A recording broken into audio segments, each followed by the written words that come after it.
আলহামদুলিল্লাহ, এই যে ভাত আর গরুর মাংস নিয়ে নিলাম।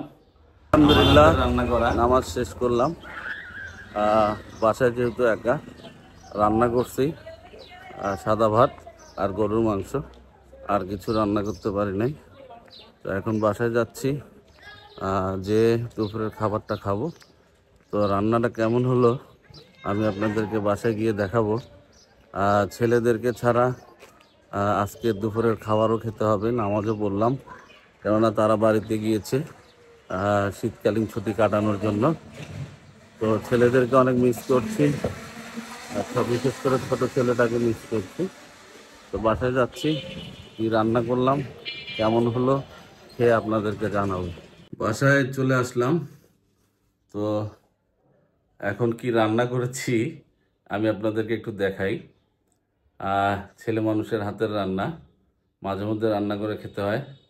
আমাদের সহধর্মিণী আমাদেরকে যে কত কষ্ট করে রান্না করে খাওয়ায় সেটা আমরা বুঝি যখন আমাদের রান্না করতে হয়।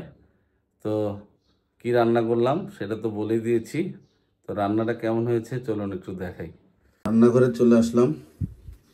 এই যে রান্না করছি গরুর মাংস।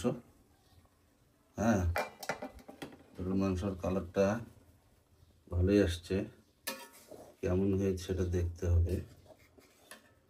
এই যে গরুর মাংস, যেহেতু আমি একা আমাকে খেতে হবে, এজন্য সকাল সকাল গিয়ে গরুর মাংস নিয়ে এসে রান্না করছি।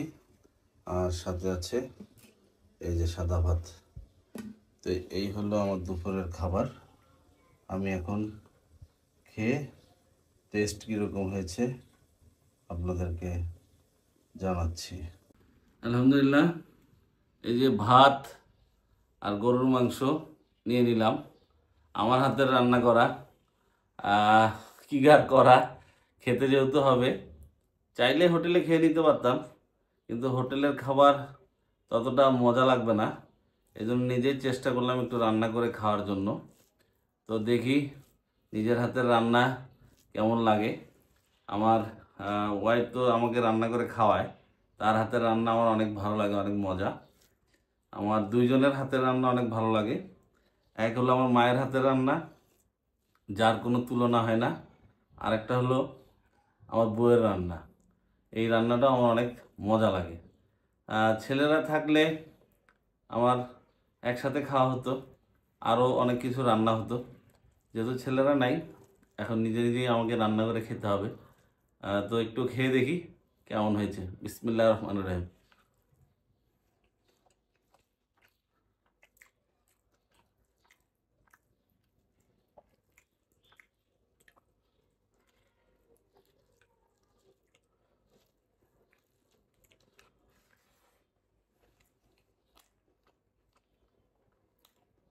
সত্যি কথা বলবো,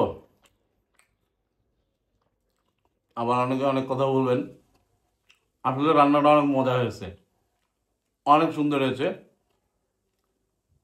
আল্লাহ তাআলার কাছে লাখ কোটি শুকরিয়া যে আল্লাহ তাআলা আমাকে খেতে দিচ্ছে। অনেক মজা হয়েছে। যদি কেউ মনে করেন যে আমি নিজে রান্না করছি বিদায় বলতেছি, না, আশেপাশে কেউ থাকলে দাওয়াত থাকলেও আসেন, আমার হাতের গরুর মাংসের রান্নাটা খান, তাহলে বুঝতে পারবেন আসলে অনেক মজা হয়েছে। আমি নিজে যে এত সুন্দর রান্না করতে পারি নিজে খেয়ে নিজেই বলছি। যেহেতু কেউ নাই, একা একাই খাচ্ছি। বউ থাকলে আরও অনেক কিছু রান্না করতো, আরও অনেক কিছু খেতাম। তো যাই হোক, সবাই ভালো থাকবেন, সুস্থ থাকবেন, সুন্দর থাকবেন, আমার জন্য দোয়া করবেন। আমার ভিডিওগুলো ভালো লাগলে অবশ্যই কমেন্টে জানাবেন। তো সবাই ভালো থাকেন, সুস্থ থাকেন, আমি খেয়ে নিই। আল্লাহ হাফেজ।